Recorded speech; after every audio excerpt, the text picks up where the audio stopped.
Gemini, tignan natin kung ano yung mensahe para sa'yo ngayong third quarter, July, August, September. Pakilawakan po ang kaisipan ninyo dahil hindi naman lahat ay makaka-resonate. Kaya try nyo pong panoorin yung inyong other signs, Moon, Rising, and Venus. At kung hindi po kayo mag-i-skip ng ads, maraming salamat po. Spirit Guide, mensahe po natin for Gemini.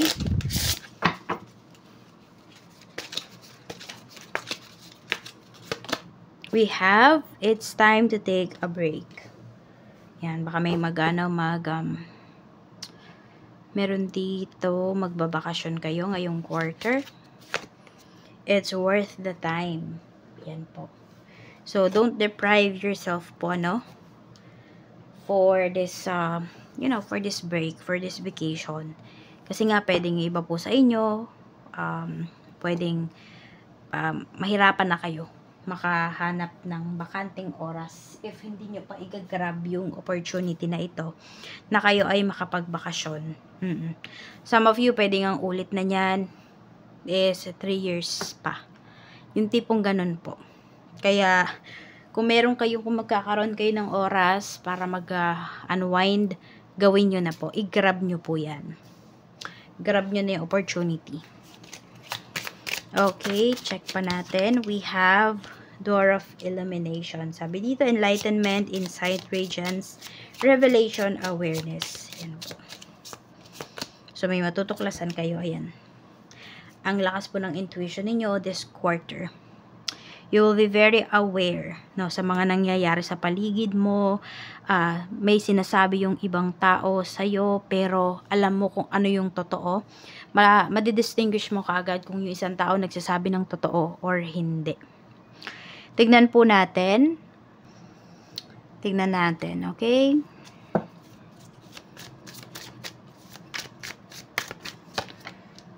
Knight of Swords.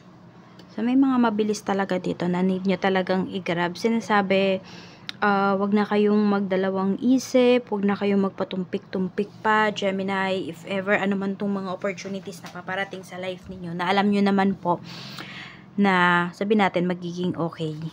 Yan, or kailangan nyo talaga. Nine of Cups. You will be very happy naman ngayong quarter na ito. Yan o. Marami sa inyo kontento kayo kung ano yung mayroon kayo. We have the Emperor.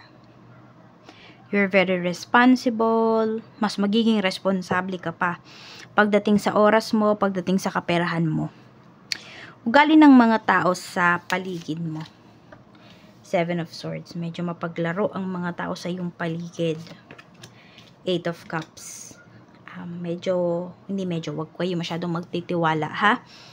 Yun nga, wag masyado. Oo. Hindi lahat ng tao sa paligid nyo pagkakatiwalaan po ninyo. Hindi lahat mabait. Meron dito, pag nakuha na yung gusto, aalis na. May mga manggagamit, in short. Oo. Kaya mag-iingat po kayo. Check natin ano ba yung pwede mong maging, ano ba yung struggle or pwede mong maging struggle this quarter.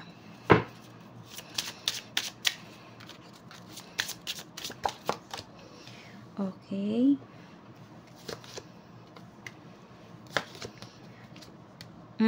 May mangungulit sa'yo rito. Pwedeng mas bata po sa iyo to, Gemini.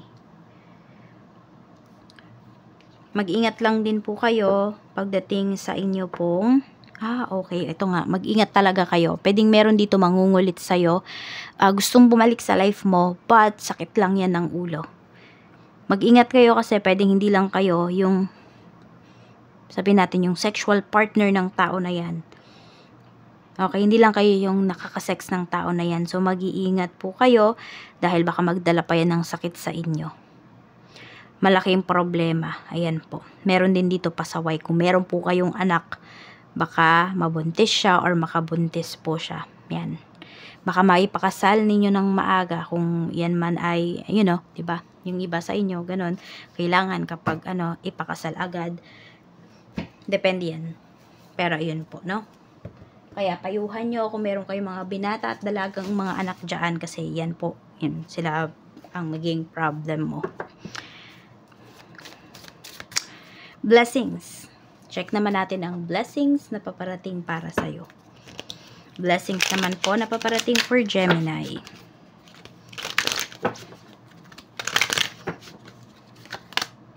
We have bathroom, shopping, okay, and we have transition. So, mas gaganda yung kaperahan mo talaga ngayon. Sabi ko nga, diba, kanina dito, this is your energy. Mas magiging responsible ka pagdating sa time mo, pagdating sa kaperahan mo. So, ito yon.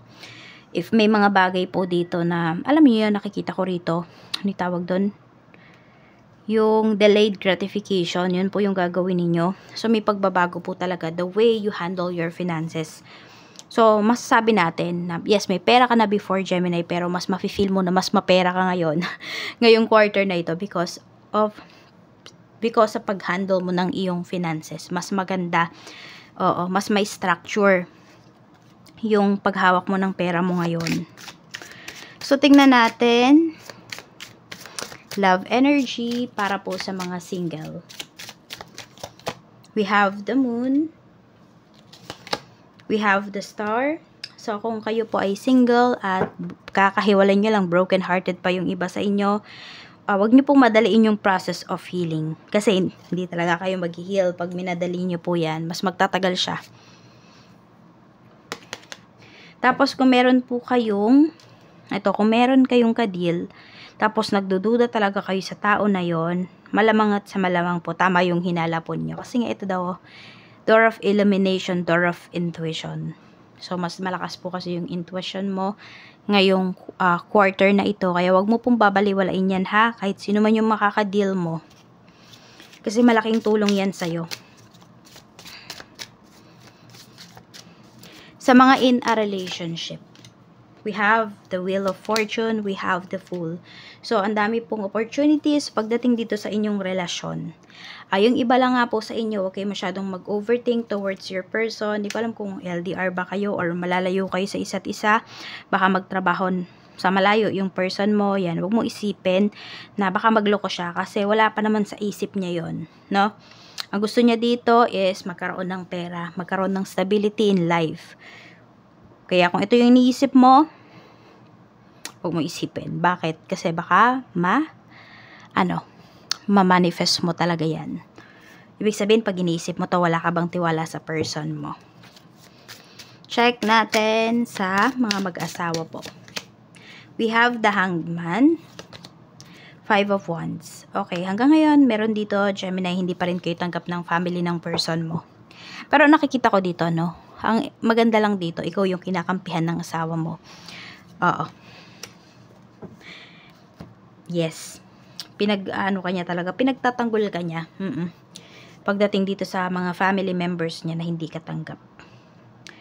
Tignan naman natin sa career. Kamusta naman ang career? We have the World. So, may opportunity nga po talaga sa inyo rito pagdating sa malayong lugar. Nagdadalawang isip kayo kung tatanggapin nyo ba or hindi. Yan may travel talaga na pinapakita dito sa inyo abroad. Or yun nga, basta malayo. Magsasucceed ka naman dyan. So, it's up to you na lang kung tatanggapin mo nga ba or hindi. Choice mo pa rin naman yan. Pero kung ikaw naman, Gemini, ay kontento sa trabaho na meron ka ngayon, edi magstay ka na lang dyan sa trabaho mo, 'di ba? Kung sabihin natin, ayaw mo nang lumabas sa comfort zone mo, then so be it. 'Di ba? Kung diyan ka masaya, diyan ka kontento. Yan yung piliin mo. Ano yung gustong sabihin sa'yo ng higher self mo? Tignan mo na pala natin kung meron dito yung ex, no? May ex kayo. Tignan natin. Kumusta ba yung ex mo? 3 of Wands. Gusto pa po kayong makita. Gusto kayong makausap. The Lovers. May umaasa pa po dito na magkakabalikan kayo. Okay, so punta na tayo. Ano yung gustong sabihin sa'yo ng higher self mo? Gemini, ano yung gustong mong sabihin sa sarili mo? This quarter, Ace of Swords. Maging totoo ka sa sarili mo. Kung ano yung mga gusto mong sabihin, ano yung mga gusto mong gawin, gawin mo. Okay, huwag ka na magdalawang isip. At huwag ka masyadong tingin ng tingin sa, alam mo, huwag ka masyadong maging mapaghanap. Kung sa tingin mo, nasa harapan mo naman na yung makapagpapasaya sa'yo. Sabi dito, parang sinasabi sa'yo ng sarili mo, matuto ka ding makontento at the same time. Pero kung alam mo na may kulang sa life mo, edi hanapin mo yon, i-pursue mo yon. So, yan lang po. Maraming salamat and see you again on my next video.